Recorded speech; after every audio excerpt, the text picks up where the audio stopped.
Welcome back to my KEEPUP channel. We shall slight them on the beaches. Cafe on Normandy's Omaha beach stormed by the Allies during D-Day tells British soldiers it won't serve them because they are English. A World War II tour guide has slammed a cafe on Normandy's Omaha beach, claiming it refused to serve a group of British soldiers because they are English.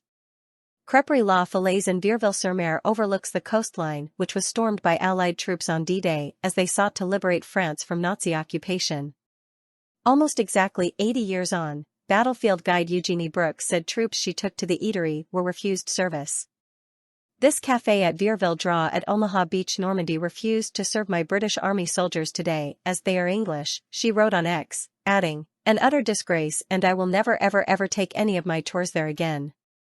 Ms. Brooks insisted that the group of junior soldiers had been well behaved and smartly dressed when they were snubbed. She declined to comment further. The group were not the first to have a bad experience at the lunch spot, with half of all TripAdvisor reviews giving it a measly 1 star and describing it as horrible. One visitor, who said they visited this month, said they had the worst customer experience ever and claimed the establishment showed utter contempt for customers and visitors from the UK. Another person who posted yesterday said they and a small party of descendants of servicemen visiting Omaha Beach received appalling service and were ignored.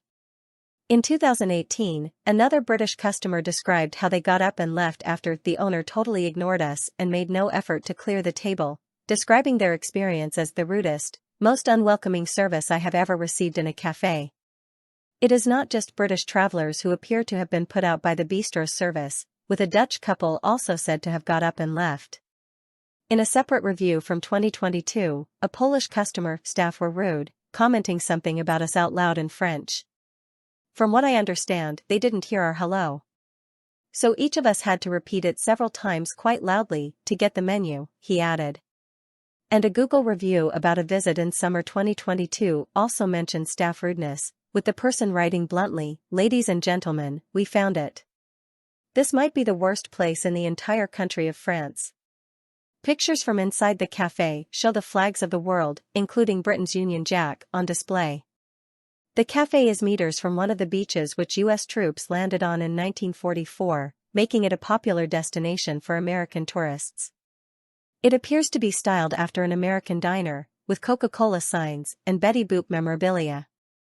It is situated less than a mile away from the D-Day Museum in Omaha and a short distance from the Overlord Museum and Normandy American Cemetery.